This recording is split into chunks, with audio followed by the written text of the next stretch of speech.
Ito ang nakakagimbal na balita na trending at pinag-uusapan ngayon sa mundo ng social media. Huwag kang feeling untouchable dahil hindi sa lahat ng panahon mananatili ka dyan sa iyong pwesto at tandaan mo na kung anumang kapangyarihan ang meron ka ngayon ay may hangganan.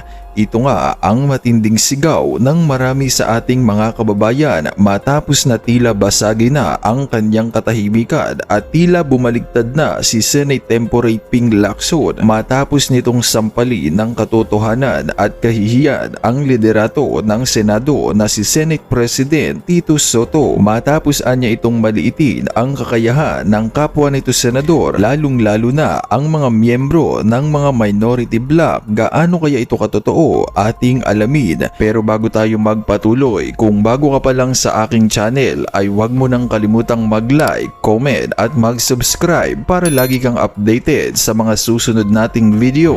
Bagong Senate Pro Tempore Senator Ping Lacson tila harapang sinuplak at sinampal ng katotohanan at pinayuha sa harap ng media itong si Senator Tito Soto matapos ang ginawa nitong pagtrato sa ilang miyembro ng minority bloc na tila ba sunod-sunuran na lamang kanya ito sa lahat ng utos ng House Speaker na si Martin Romualdez. Ayon pa nga sa balita, matapos maupo bilang bagong Senate President si Tito Soto, pinaalalahan siya ni Senator Ping Lacson na huwag maliitin ang siyam na senador sa minority bloc dahil posibleng siya rin ang maharap sa kaparehong kapalaran ng kanyang pinalitang si Senator Chis Escudero. Anong masasabi nyo dito mga kababayan? At narito, panuorin pa natin ang buong video. Sabi ko kay Senate President, sabi ko 15 tayo, siyam sila, huwag mong minusin yung 9. And ang attitude ni Senate President, ito na pag-usapan natin. Huwag natin baliwalain kasi mga kapwa senador yan. Tratuhin natin sila, ikaw, kasi you are the Senate President of the entire Senate, of all the 23 other senators. Dapat yan, and he agreed, ganyan naman talaga yung attitude niya, no? Na hindi po pwedeng Senate President ka lang na majority. Pero ito pa yung isang, with a warning, manipis yung 15 against 9. Baka bukas makalawa, ikaw naman yung kinuko. No? Kaya yung naging biruan nga dyan, wag mong kukunin majority leader si Joel Villanueva kasi 2 beses ng majority leader yan na nakuko yung kanyang Senate President. Pero so aminado naman siya eh. Kaya ito si Senator Alan Peter, gusto niya i-volunteer na majority leader si Joel. Senate President Tito. Pero so dun sa naging complaint kahapon, light moments lang ito. pero dun sa naging complaint ng minority, dun sa naging decision tungkol kay Bryce, sa tingin nyo, dun napakita rin yung mahusay na leadership ni Tito Soto na ang naging ending, pinalipat sa Pasay City Jail. Yes, parang sabihin natin Solomonic, ano? Pero temporary yun eh. Kasi pag-uusapan nga namin, after ng hearing sa Thursday, or even before, kung hiramin siya ng House, ang recommendation ko nga is diretso na lang dito sa Senate. Mas mainam na rin dito. At least wala na tayong gastos sa gasolina pag may hearing. Ano? May escort pa. Mas mainam na nandito kasi meron naman kaming facility rito. Sir, and then yung pagkakasangkot po ng dalawang kasamahan ninyo dun sa issue ng flood control scandal, how will that affect the credibility of the Blue Ribbon hearings going forward? Credibility? I don't think so. Wala pa naman tayo dun eh. Kasi bagong labas lang yun. Newly discovered, ano yun, di ba? Sa testimonya. At wala pa rin sa Blue Ribbon yun. Sa House yun eh. Kung may re-record din dito, yung ganong aligasyon, ipupurso namin yun. Nasabi ko na nga kanina, ang attitude ko lagi, wag tayo magtakip kasi mawala ng credibility yung ating ginagawa investigation. Pero how do you handle that? Kung may kasamahan po kayo, ba, nandun sila, nagtatanong sila, nandun yung nag-aakusa sa kanila? Blindfold approach. If you know what I mean. Okay, before NIMPA, so marami nagsasabi, di ba, nagkaroon na tayo ng pork barrel scam, tapos andito na naman, may panibago na naman tayong ganitong controversy at mas malaki pa po yung amount involved. May mali po ba? Well, Bakit nothing nauulit? can mollify, nothing can appease our people, especially this time. Kasi parang cycle, vicious cycle eh. After so many years, eto na naman. At sabi nga ng Secretary Dizon, this is even worse than the Dinopolis issue. Galit na yung ating mga kababayan. At na-inspire pa sila noong nangyayari sa ibang bansa. Huwag naman sana tayo umabot na mag-escalate sa ganung punto. Hindi maganda para sa bayan natin yon.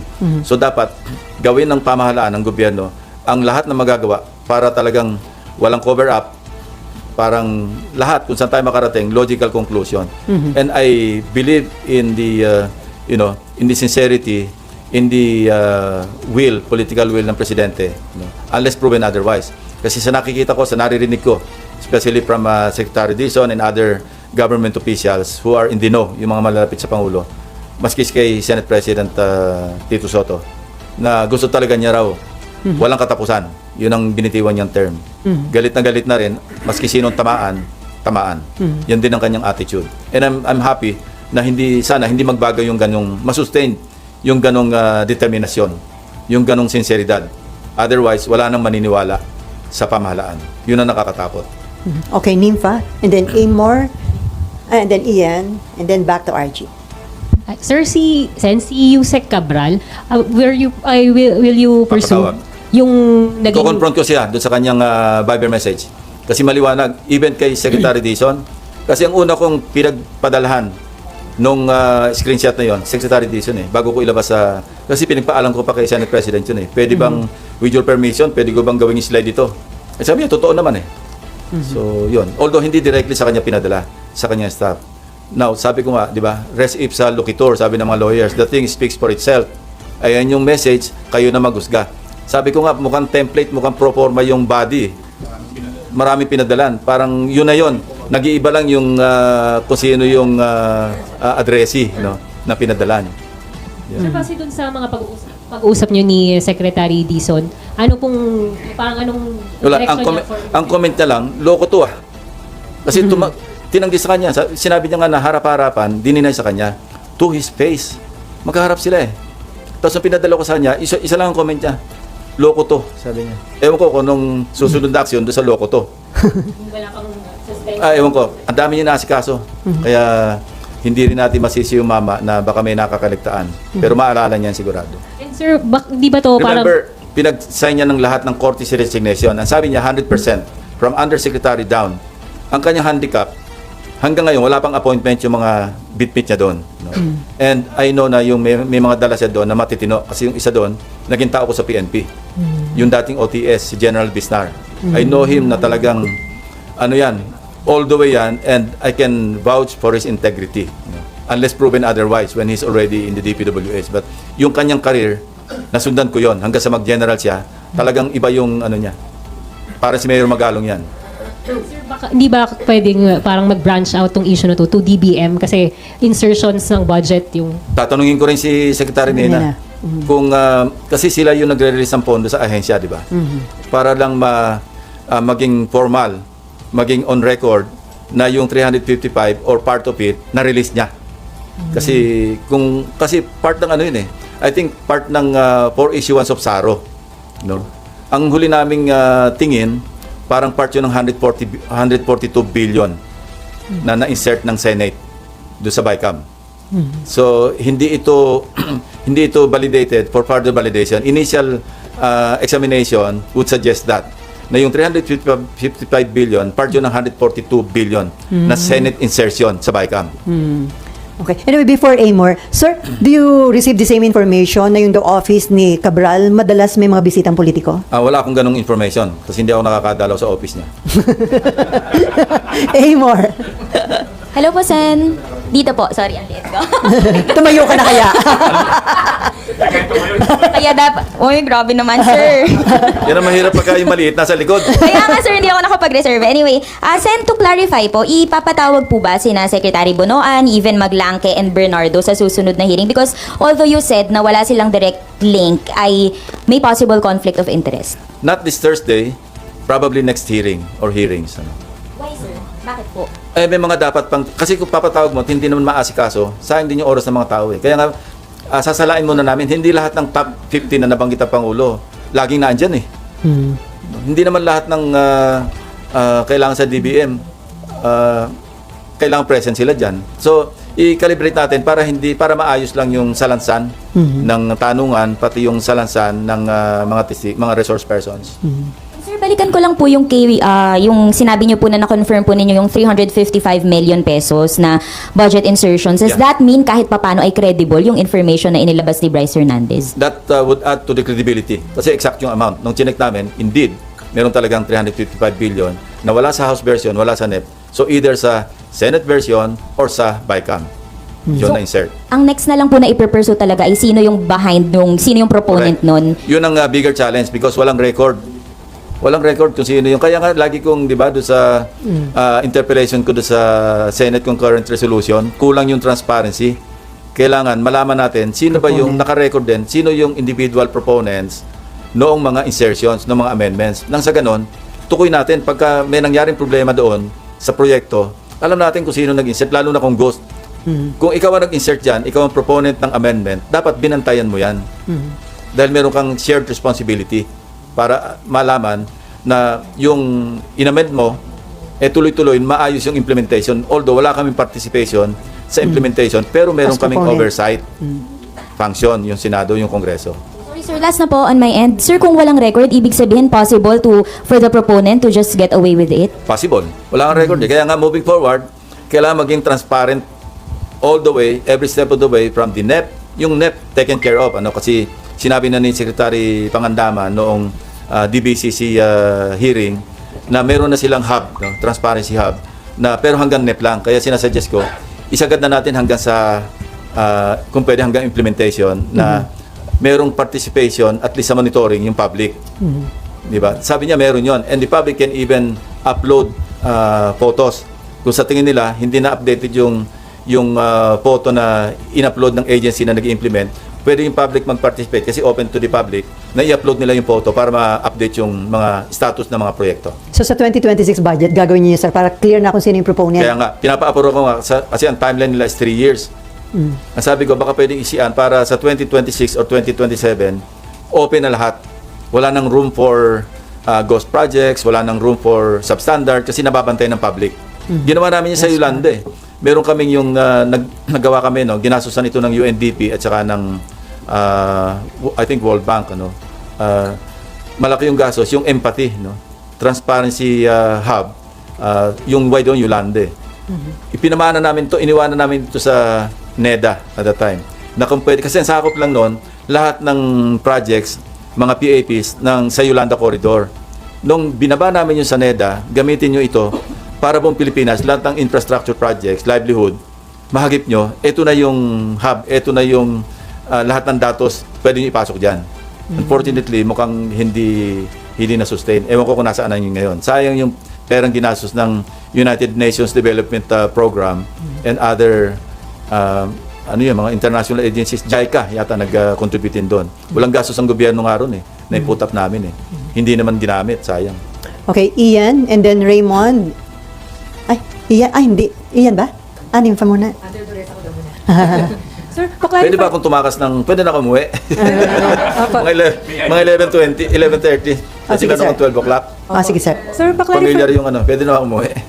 Oo nga sir, di ba? Iniiwan naman na ako bigla dito. Hindi makarelate yung mga bata. Sige. Sir, pa-clarify lang po, yung 355 million, o yung nakita ninyo insertion, buo na 355? Yun ang inalam namin. Pero it's either yung total 355 or isang item na 355. Opo. And then, kailan po yung pangangailangan na tanungin tungkol dito That's si for Senator po? 2025. Opo. Si gaaya ng 2025. So, kailan po yung pangangailangan, sir, na tawagin Nagkaroon ng award May 2025.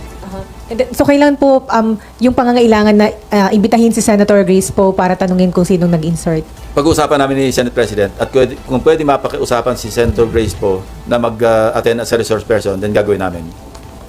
Pero, how would she be treated, sir? As a former colleague. I think she also deserves the courtesy being a former colleague here in the Senate. Wala pa pong... Hindi naman para i-contempt at para ipakulong. Hindi maabot to. Wag naman. Pero wala pa po kayong prior na pag-uusap or... Wala pa. Kasi kahapon lang namin na-discover yung 355 na wala sa NEP, wala sa House version. And then, sir, how about former Secretary Bonoan? Ano po yung kanyang pananagutan dito? Kasi nakita niyo po, sabi niyo nga, kung ikukonekta yung dots. But at the very least, kailangan mag-explain siya. No? Na meron pala siyang ugnayan sa isang malaking kontratista. No? Bakit nagkamala napakaraming kontrata? At sa Bulacan pa lamang, flood control pa lamang, 2.195 billion na. Pero, yun, hindi niya yung dinisclosure eh. So, may nakikita ba kayong intention to conceal the information? Ang nakikita ko lang, kasi paulit-ulit siyang isolated case yung napuntahan ni President Bongbong Marcos. Alam ko namang hindi isolated case yun.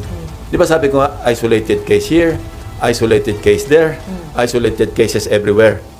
Ang hinihintay kong isolated case, yung tama yung pagka-implementa. Naghahanap ako noon. Plano ko mag-offer ng 1-month pension eh. Kung sino makapagpakita sa akin ng perfectly executed na flood control project anywhere in the Philippines. Kung meron, pag-iisipan ko hindi ko sigurado kasi sayang din yun eh. Oh, 190,000 din yun eh. Pero willing akong isakripisyo yung isang buwan para makontento lang yung aking mata na meron palang perfectly executed flood control project na somewhere, lying somewhere. Sa ngayon, wala akong makita. So Para baka kaya yung isolated case, hindi yun ang isolated case. Kung meron man, baka isolated case yung maganda yung pagkagawa, yung perfect yung pagkagawa. Baka may mahanap kayo. Pagka media makakita, sige, automatic, bibigay ko ng 190. Sir, Baka may kasi, maghabol na gumawa ng... Kailangan originally sa inyo, hindi yung tinuro lang sa inyo. sir, kaya sir, natanong ko. On record. Opo, sir, kasi kaya Hindi, qualify ko, ulitin ko. Kailangan kayo mismo nakakita, hindi yung ibang tao. Naghahanap na pala.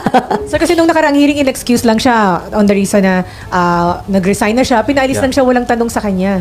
Yeah. So, he still remains as a resource person.